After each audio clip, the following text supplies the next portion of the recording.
በስተቀር ህዝቦች ተደራጅተው የሰብአዊና የዲሞክራሲያዊ መብታቸውን እንዳያስከብሩ አፋኝ የሆኑ ህጎችን በማውጣት ይህ አልበቃም ብሎ በቁልብ ወታደሮቹ አማካኝነት በተለያዩ ጊዜያት ግድያ፣ እስራት፣ ስደት እጣ ፋንታችን ሆኖ ቆይቷል። ታሪክ እንደሚያስረዳን ከዛሬ 1500 ዓመታት በፊት ሀገራችን ኢትዮጵያ የመጀመሪያውን በሃይማኖታቸው ምክንያት የተሰደዱ የነብዩ መሐመድ ተከታዮችን ተቀብላ በሰላምና በፍቅር ማስተናገዷን የሚያመለክት ሲሆን ስደት በፖለቲካ አስተሳሰብ፣ በሃይማኖት፣ በቡድን ተደራጅቶ ስለሚጠየቅ የመብት ጥሰትና ሌሎችም ተያያዥ በሆኑ ጉዳዮች ላይ የሚመጣ ድርጊት ነው።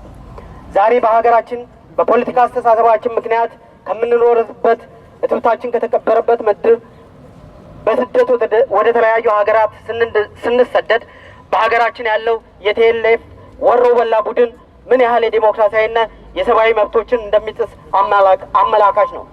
ዛሬ ኢትዮጵያውያን ወያኔ በፈጠረው የዘር ፖለቲካ ምክንያት በየመን በረሃ፣ በመላው አረብ ሀገራት፣ በሰሃራ ብሎም የሰብአዊና ዲሞክራሲያዊ መብቶች ይከበርባቸዋል ተብሎ በሚነገርበት እንደ ኖርዌይ ባሉ ሀገራት ጭምር የወገኖቻችን እጣ ፋንታ በከባድ ስቃይና የአካል ጉዳትና የሰብአዊ መብት ጥሰት ሲፈጸምባቸው እየተስተዋለ ነው። ዛሬ የበለጸጉ ሀገሮች ከወያኔ ጋር ባላቸው የጥቅም ትስስር ምክንያት ኢትዮጵያውያንን የሰብአዊና የዲሞክራሲያዊ መብት ጥሰት ከወያኔ ባልተናነሰ መልኩ የኢትዮጵያውያንን ችግር አባብሰውታል። እነዚህ ሀገሮች በሚሰጡት ገንዘብ ምክንያት ለወያኔ ግፍ አገዛዝ እድሜ ማራዘሚያ እንደ ትልቅ አስተዋጽኦ በማድረግ ላይ ይገኛል። ውድ ወገኖቼ የኖርዌይ መንግስት በተለይ አሁን በስልጣን ላይ ያለው መንግስት በምርጫ ወቅት ስልጣን ከያዘ ለኢትዮጵያ መንግስት የሚሰጠውን ገንዘብ እንደሚቀንስ ቃል ቢገባም ስልጣን ላይ ከወጣ በኋላ ግን ይህ መንግስት የእርዳታውን ገንዘብ በመጨመር ብሎም በስደት የምንገኘውንና ኢትዮጵያውያንን ዋስትና በመስጠት ፈንታ ወደ ሀገራችን በግድ እንድንመለስ ከናዚ ጀርመን የእስር ካምፖች በማይተናነስ ሁኔታ አዳዲስ ካምፖችን ከፍቶ ወደ ካምፖች እንድንገባ እያስገደዱን ይገኛል። ውድ ወገኖቼ የዛሬው የዚህ ሰልፍ አብይ ምክንያት ሊሆን የሚገባው የኖርዌይ መንግስት በኢትዮጵያ ውስጥ የሚደረገውን የሰብአዊና የዲሞክራሲያዊ መብት ጥሰት ዓለም አቀፍ የሰብአዊ መብት ድርጅቶች እንደና አምነስቲ ኢንተርናሽናል አይነቶቹ እንዲሁም ሌሎች የሰብአዊና የዲሞክራሲያዊ መብት ተሟጋች ድርጅቶች የሚያወጡትንና ወደፊትም የሚያወጡትን በቲኤልኤፍ የሚደረጉ መብቶችን ጥሰት ሪፖርት በአንክሮ እንዲመለከተው እንዲሁም የኖርዌይ ህዝብ ይህንኑ ጉዳይ በአንክሮ እንዲያየው ማድረግ ነው። ነገር ግን በሀገራችን በቲኤልኤፍ የሚደረገውን ግድያ፣ እስራት፣ የአካል ጉዳት እና ስደት የማስቆም ኃላፊነትና ግዴታ የዚህ ትውልድ ታሪካዊ ኃላፊነት ነው። የዚህ መንግስት ታሪካዊ ኃላፊነት ስለሆነ የቲፒኤልኤፍ ቡድን ኢትዮጵያን እንደ ሀገር ኢትዮጵያውያንንም እንደ ህዝብ ያዋረደ ወሮ በላ መንግስት ስለሆነ ሀገራችንን ከውርደት እኛ የኢትዮጵያውያንንም ህዝብ ያዋረድንን ይህንን ቡድን በመደራጀት ከሀገራችን ምድር ከህዝባችን ጫንቃ ላይ እንዲወገድ በሰላማዊና በትጥቅ ትግል የሚታገሉ ድርጅቶችን በውጭ የምንገኝ ኢትዮጵያውያን የመርዳት ታሪካዊ ግዴታ አለብን።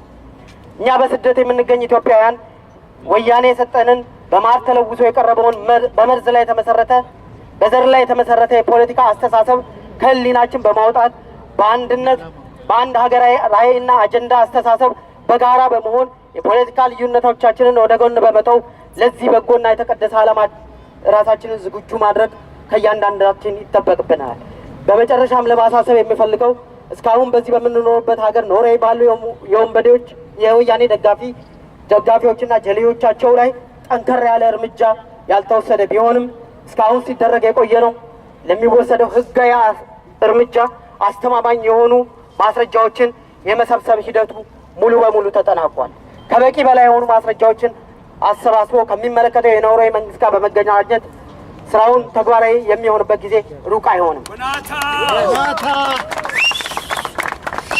በዚህ አጋጣሚ ለመግለጽ የሚፈልገው ዴሞክራሲያዊ ለውጥ ድጋፍ ድርጅት በኖርዌይ ከመቼውም ጊዜ በላይ ከስደተኛ ማህበሩ ጋር የነበረውን የስራ ግንኙነት በበለጠ መልኩ የተጠናከረ ስራዎችን በቀጣይነት አብሮ ለመስራት የሚያስችሉ በተለይ ስደተኛውን የሚመለከቱ ጉዳዮች እንዲሁም የቲፒኤልኤፍ ጀሌዎችን በማጋለጡ ስራ ላይ ጊዜ ወስደን ለመስራት በዝግጅት ላይ መሆናችንን እንገልጻለን።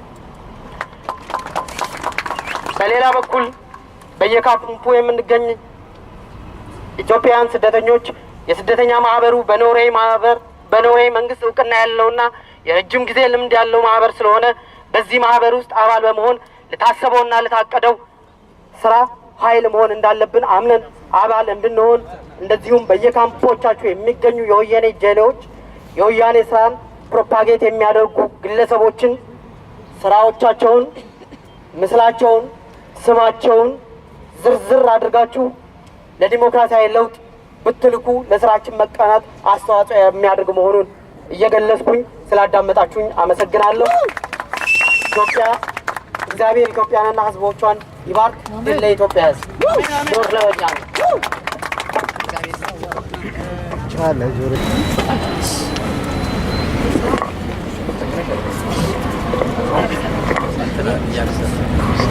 እሺ አመሰግናለሁ እድሉ ስለተሰጠኝ። እንግዲህ ትንሽ አጠር ያለ ንግግር ለማቅረብ ነው የሴቶችን ክፍል ወክዬ የመጣሁት። አመሰግናለሁ። ዛሬ እዚህ ሰላማዊ ሰልፍ እያደረግን የምንጮኸው ዋናው ዓላማ የወያኔ ቡድን በሀገር ቤት እያደረገ ያለው አፈናና ጭቆና እንዲሁም የሰብአዊ መብት ጥሰት ሳያንሰው ድንበር ተሻግሮ በስደት በምንኖርበት ምድር የስለላ መረቡን ዘርግቶ እየሰለለ የሚገኝ በመሆኑ በኖርዌይ የሚገኙ የወያኔ ሰላዮችን በመቃወም ነው። ሀገራችን ኢትዮጵያ በወያኔ የጭቆና አገዛዝ ስር ከወደቀችበት ጊዜ አንስቶ ህዝቦቿን ሆን ተብሎ በዘር በሃይማኖት እንዲከፋፈሉ ተደርገዋል። ለድህነት ለጉስቁልና ተዳርገዋል። የተማሩና ሀገር ማስተዳደር የሚችሉ ምሁሮቻችን ሀገር ለቀው እንዲሰደዱ ተደርገዋል። ጋዜጠኞችና የተቃዋሚ የፖለቲካ ድርጅት መሪዎች እንዲሁም ግለሰቦች የመናገርና የመጻፍ መብታቸው ተነክፈው በአሸባሪነት እየተፈረጁ በየእስር ቤቱ እየተንገላቱ ይገኛሉ። ወጣት ሴት እህቶቻችን በፖለቲካ አመለካከታቸውና በመቃወማቸው በየጊዜው ይታሰራሉ። ይህ አልበቃ ብሏቸው የሀገራችን ህዝብ የሚበላው አጥቶ በረሃብ አለንጋ እየተገረፈ እንዲሁም ሀገራችን መናጢ ድሃ ከሚባሉት ሀገሮች ተርታ ተደርድራ እያለች ወያኔ የስልጣን ዘመኑን ለማራዘም በብዙ ሚሊዮኖች የሚቆጠር የሀገሪቷን አንጡራ ሀብት በመዝረፍ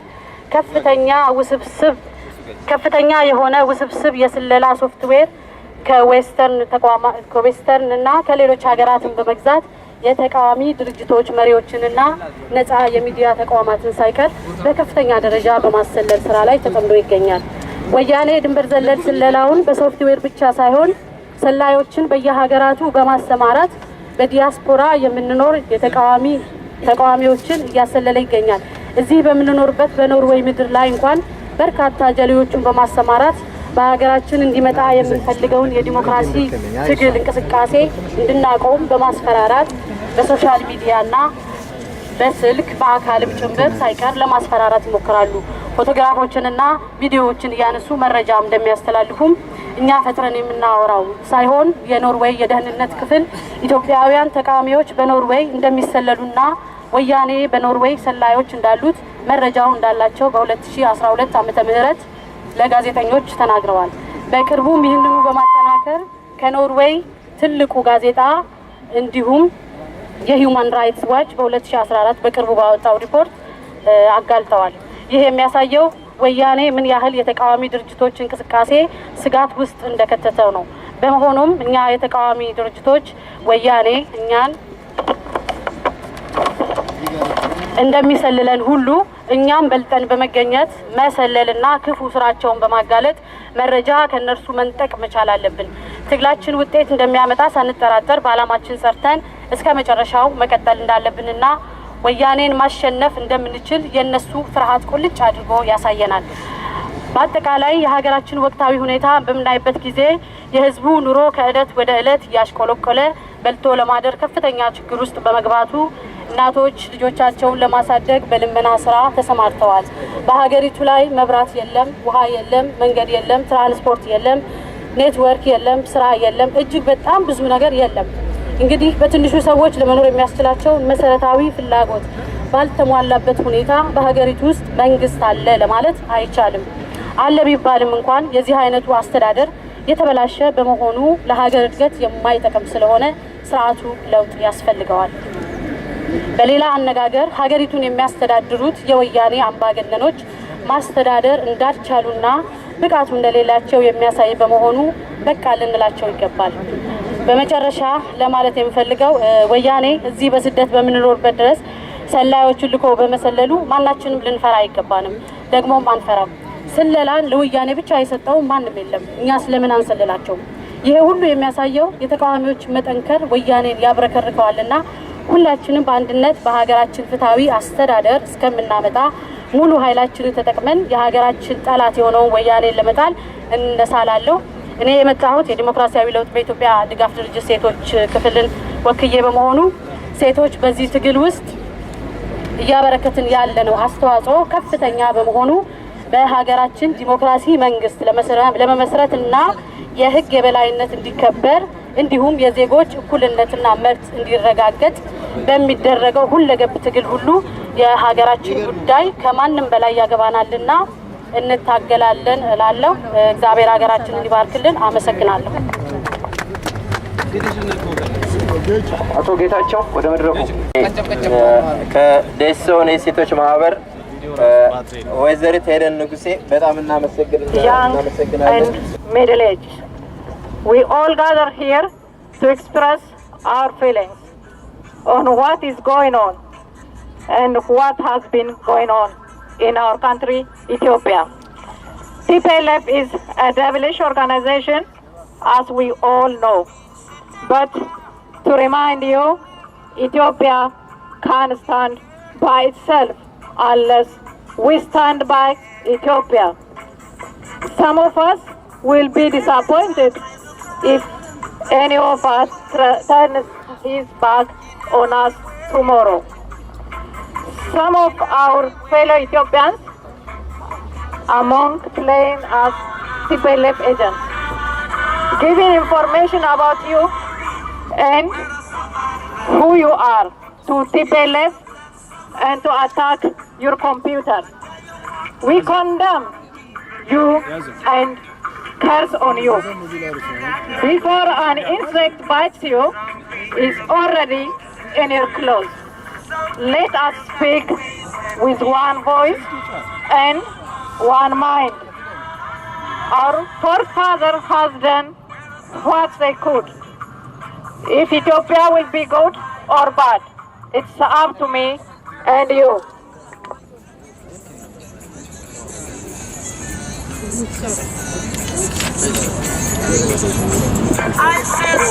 We Ethiopians shall be free one day from tribalism and bad leadership. Nothing lasts forever, and whatever goes up must surely come down one day. We condemn the TPLF spyware on Ethiopian citizens. TPLF spy war can not be effective without foreign aid. We condemn any country who is supporting the terrorist TPLF. To remind you, we are all at risk. See what happened to Ato Okello Akon, a Norwegian citizen in Sudan. Recently, he is being kidnapped and sent to Ethiopia, for he used to be an Ethiopian. We hereby urge Norwegians to fight and get back their citizens before anything. Ladies and gentlemen, we do not expect Norway to buy us.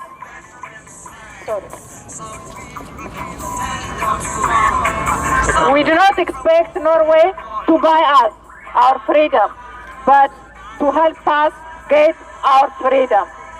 Norway should not call Ethiopia as a democratic state, and so is the word.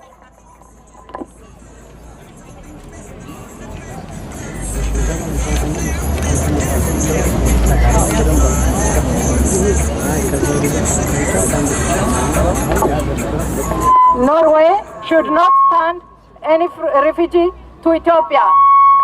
Norway should not send any refugee to Ethiopia. since their own citizens are not spared. Ethiopian diasporas are risked anywhere in this world, even as neighborhood countries. No forceful deportation of an Ethiopian citizen. How can you call Ethiopia a democratic state when terror and dictatorship still exist? We are all aware of TPLF using technology to hack on people's data, targeting its own citizens, home and abroad. This is inhuman. We hereby condemn all these acts. Where is human? If your freedom is being taken away from you, and shame no one on their supporters.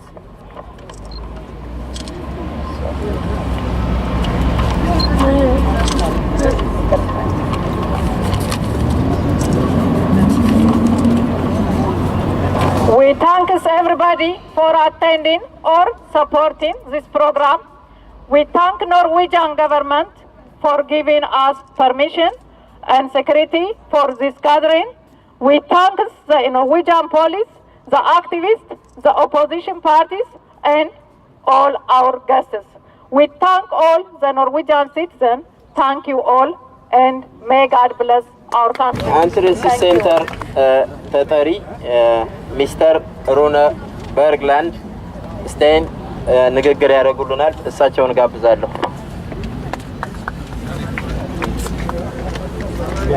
Okay, thank you for inviting me. Do you prefer that I talk in English or Norwegian? English. Amharic. That's perfect. I've written it in Amharic. Okay, then I've written it in Norwegian, but I'll do a rough translation into English. First of all, thank you for inviting me here.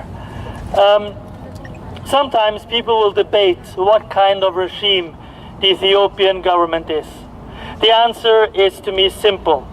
A regime which is based on use of violence is illegitimate. A regime which does not represent its people, but rather persecutes oppositionals by use of force is a dictatorship. What we know, fortunately, is that dictatorships, they fall. No dictatorships throughout history has remained forever. Most dictatorships these days last a fairly short lifespan. They can manage to cling to power for a few years or maybe a few decades, but eventually they are brought down by the people. This will also be the reality for the Ethiopian dictatorship. The Ethiopian regime does have the possibility to choose a better path. If they stay on the brutal path they are now on, it is only a question of time before the people will rise.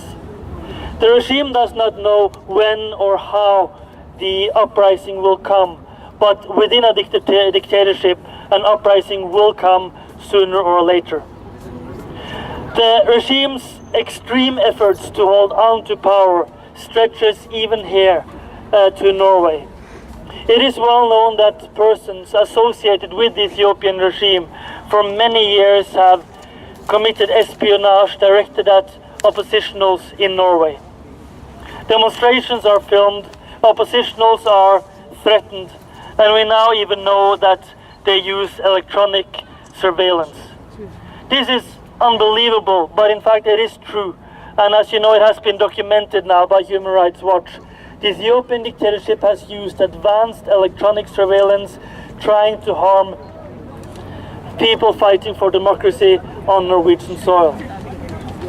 This makes me angry. The fact that the Ethiopian dictatorship is using surveillance on Norwegian soil, creating fear and unsafety for people fighting for democracy, is scandalous and unacceptable. Unfortunately, also a democracy like the Norwegian democracy is not perfect. For while the Ethiopian regime is surveillancing Ethiopian oppositionals here in Norway, many Ethiopian refugees are still struggling to get the protection they are in need of and are entitled to. For several years now, Norway has been flirting with the Ethiopian dictatorship, and at the same time we have been treating the people fleeing from the Ethiopian dictatorship very hard. People fighting for democracy deserve respect and recognition. keeping people fighting for democracy in a situation where they fear for their lives year after year, as many Ethiopians do in Norway, is indecent and irresponsible. Still, I have to say that we are glad that Utlendingsnemnda has become a bit more nuanced and granted protection to a few more of the people fighting this important fight. But still, we remain very concerned for what would happen to the Ethiopians fighting for democracy if they are deported to Ethiopia. The idea of deporting oppositionals to Ethiopia is scary, and I believe that regular forced returns to Ethiopia risks being a human rights disaster. Particularly in this year, when Norway celebrates our constitution, which was the first step on our road to democracy, Norway needs to become better at standing side to side with the Ethiopians fighting for democracy. Therefore, I want to end by simply saying this: thank you for the fight you are all fighting for a more democratic world. Thank you. Thank you very much, Mr. Rune, for your presentation and your usual cooperation for our brothers and sisters here are still having trouble to live in this country, while 23 years Norway and the other Western countries has subsidized the terror in Ethiopia. In Ethiopia right now, it is only TPLF who has the power. To remind you, I don't really remember his name, but one young politician from FRP, he went to Ethiopia 2 years ago maybe, just to see the situation in Ethiopia. He been in Addis 3 weeks, and he came back, and I did read that time that he said 2% of the Ethiopians are getting the money that we are sending. The rest of the people are not having anything and are under terrorist regime. And what kind of evidence do you, for example, needs when a Norwegian politician go to there after 23 years? You remember, if it was 1 or 2 years, you could tell us to continue to support and change the situation in Ethiopia. But after 23 years, the Norwegian politician said this, 2% of, that means it's TPLF, the terrorist organization that came to separate from Ethiopia, exactly like Eritrean People Liberation Front took a power in Asmara, and Tigrayan People Liberation Front took in Addis. But when they get the chance, because of the Cold War was failing, then they took the power and they started to, instead of asking the separation, they let that to take the power and mistreated the people. Now Ethiopia has received more than $85 billion. And I can tell you here, the Ethiopian people have never been hungrier than ever. The teacher cannot even feed their kids. You know why? Because the inflation went up. Why? TPLF, led by Meles Zenawi, the terrorist regime, have printed money and gave it to Tigrayans. And now the Ethiopian people are suffering and dying. And everybody knows this. And that's why these people are here. In one way, after TPLF, to be honest with you, I lived in this country so long, but I have never met a Norwegian that tells me to support to send money for dictators. Not even one Norwegian. But the politicians are doing it. Something wrong, you know. We know that you are working 24 hours for democracy in Norway, but you are neglecting us, Ethiopians. And it is ethnically based politics. And even the genocide watch leader, Dr. Grigory Stant, has put it like this. Let me tell you, he is a white man, 65 years old, a doctor, and working for Genocide Watch. He said, you can see it in YouTube, this is internal colonization of the Tigrayan. Yeah. He said it. Yeah. Yeah. Yes, the leader of Genocide Watch. And how can a democratic country like Norway would dare to send this innocent Ethiopian there? Because if you have an ethnically based politic in Ethiopia, that's Tigrayans, not the people of Tigray, TPLF, who has power. That means out of 82 tribes, it's only one tribe who has the power. In reality, or theoretically, let me tell you, anybody that will be born in Ethiopia, if he or she is not a Tigrayan, they're suspected because it's ethnically based politics. In 21st century, you have to stop to support them, and you have to give these people what they demand, because in one way or another, you can't deport people to Ethiopia. It's just hell. And when NRCO are sending some kinds of television like 6 days ago, I was a little bit angry because they never spoke with an opposition leader. There are opposition leaders in Ethiopia.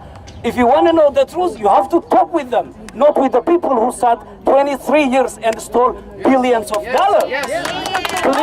Please, and we hope, and you have promised us to stand with the people, and we demand that you really take care of these people. They have to get their residence permit. They are not terrorists. Everybody knows what Ethiopians are doing in this country. They're just working and living in peace until their country is free. But I have been in Norway since 97. I was a Norwegian citizen. I can't go to see my family 11 years now because this is a terrorist state. Because I said this to you, I can't go to Ethiopia. Therefore, you have to please do the right things. Stand with the people of Ethiopia. That's the right thing to do, because whether the Americans or Western like it or not, pretty soon TPLF is going to be history. History. There is no doubt.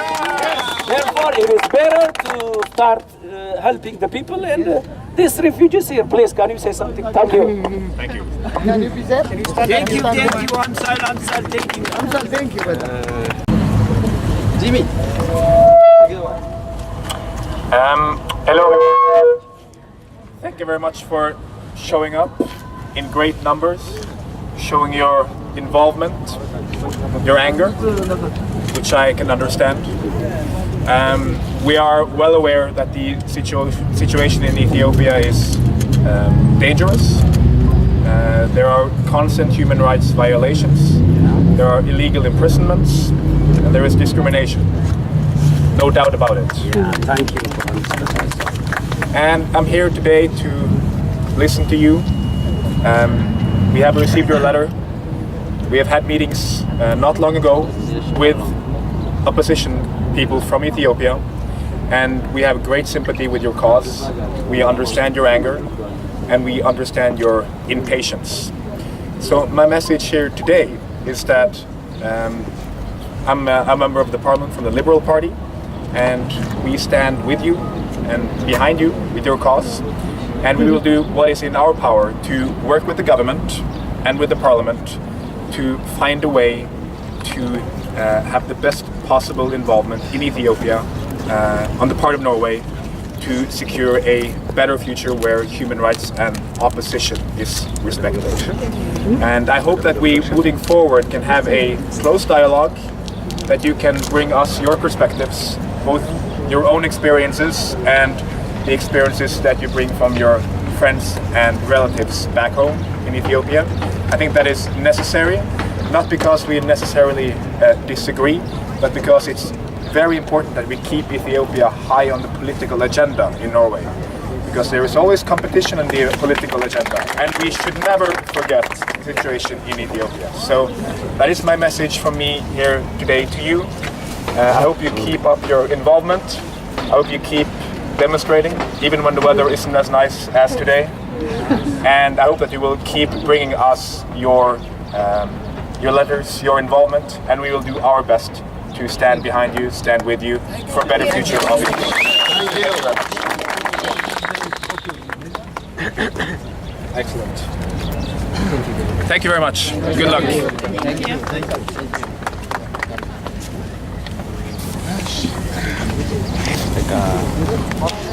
Kan alle høre meg? Ok, jeg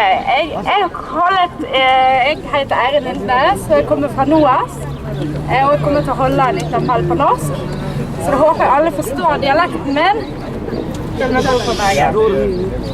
NOAS ønsker først å takke veldig masse for at jeg er invitert til å snakke her i dag.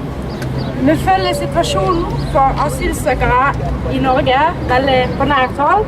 Vi er også bekymret for den situasjonen som mange politiske aktivister befinner seg i her i Norge i eksil.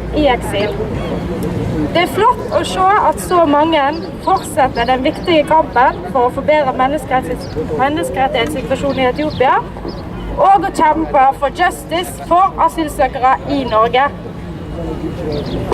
I dag så blir mange blendet av Etiopias økonomiske framgang.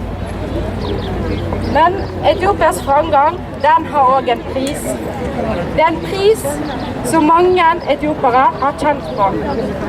Menneskerettighetsforkjempere, journalister, politiske aktivister blir i dag fengslet, utsatt for tortur og utsatt for en mangel på grunnleggende friheter. Fri presse, ytringsfrihet, organisasjonsfrihet og ikke minst frihet fra frykt for forfølgelse. Friheten til å være med på å bestemme hvilken samfunn en ønsker å leve i Etiopia. Senest i Aftenposten i år, 26. mars, så ble det rapportert om hvordan etiopiske myndigheter driver en storstilt overvåkning av privat kommunikasjon i Etiopia. Etiopiske myndigheter bruker en større og større del av sine budsjetter til å overvåke sine egne borgere. Denne overvåkningen skjer inne i Etiopia og i utlandet. Etiopiske myndigheter sprer frykt. Med denne overvåkningen så sprer de frykt. Frykt for at du kan bli det neste offeret for etiopiske myndigheter sin behov for å ha full kontroll. NOAS mottar mange tilbakemeldinger fra eksiletiopere som opplever å bli overvåket og få trusler fra etiopiske myndigheter her i Norge. Vi frykter at disse truslene vil bli realisert ved retur til Etiopia.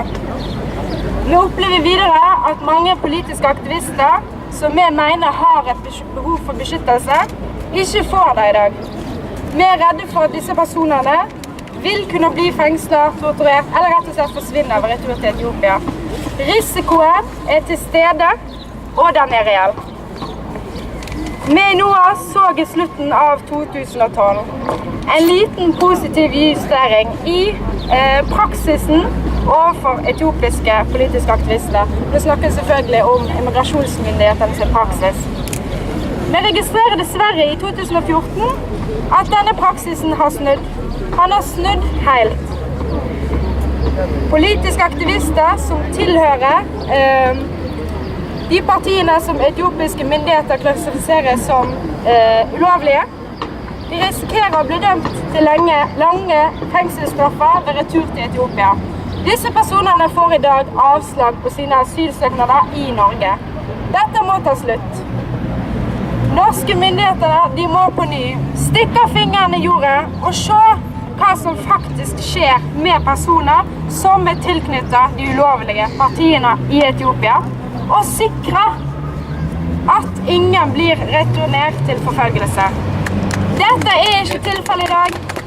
Gi etiopiske politiske aktivister den beskyttelsen de så trenger i Norge. Stå på videre, alle sammen!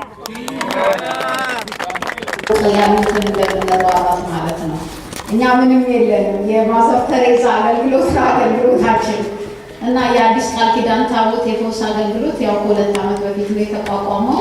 ዓላማው የወንጌልና የድቁና ስራ ማለት ጌታ ኢየሱስ እንዳዘዘ የተራበ የታረዘ መጻተኛ የተጠማን የታመመን እንድንጎበኝ የእግዚአብሔር ቃል ያዘናል። ይሄን ስንል እናንተ ተቸግራችኋል ማለት አይደለም። እያንዳንዳችሁ እዚህ ያላችሁት አልማዝ ናችሁ፣ ዳያመንድ ናችሁ።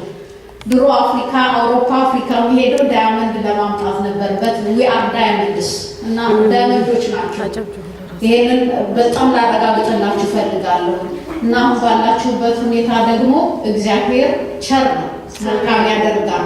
እንዲህ እንደሆነ እንዳለቀስን በሀገር ተለቅሶ በውጪ ተለቅሶ አይሆንም። እግዚአብሔር በቃ ቢልበት ዘመን ይመጣል። እግዚአብሔር ደግሞ ያደርገዋል።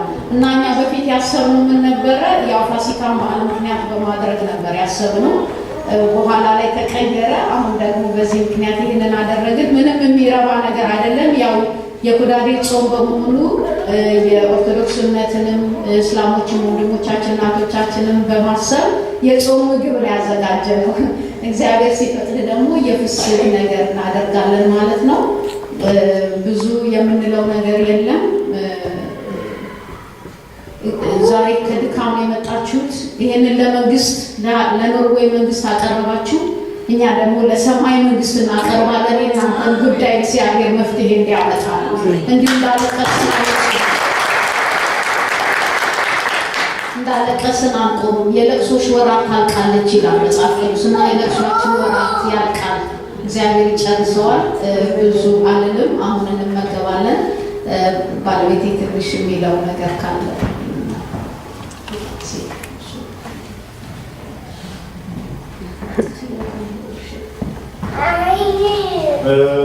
Velkommen hit I dag. በሰላም መጣችሁ። Det är hyggligt att vara med på alla över. ከዚህ በፊት በእንዲህ አይነት አገልግሎት ላይ አልነበርንም። ለመጀመሪያ ጊዜ ነውና ደስ ይላል። Nu får vi stå och vara med och hjälpa till och stötta varandra. ሁላችን እርስ በርስ መረዳዳት አለብን። ስለዚህ በዚህ መልኩ በመገኘታችን ደስ ይላል። Det där har varit liksom hyggligt att vara på nya tid. ለእኔም የመጀመሪያ ጊዜ ነው። ለመጀመሪያ ጊዜ ባለቤት አለብኝ። ስለምግቡ እንጸልይ። ቅር የሚለው ሰው አለ? እንጸልይ።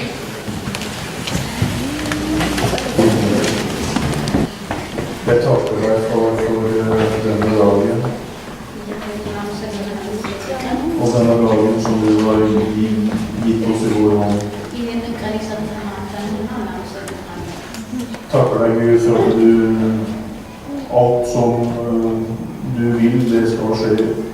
እግዚአብሔር ሁሌ አንተ የምትፈልገው ፈቃድ ምን ጊዜም ይሆናል።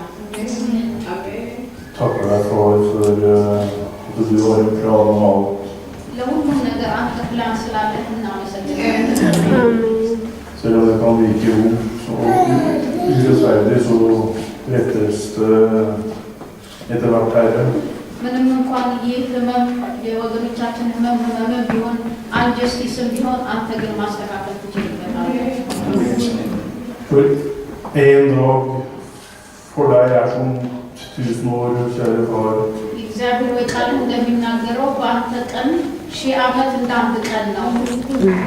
Og all hevn tilhører deg, Herre. በቀን ላንተ ነውና እግዚአብሔር አንተ በእነሱ ነገር ላይ በቀንን ትወስዳለህ።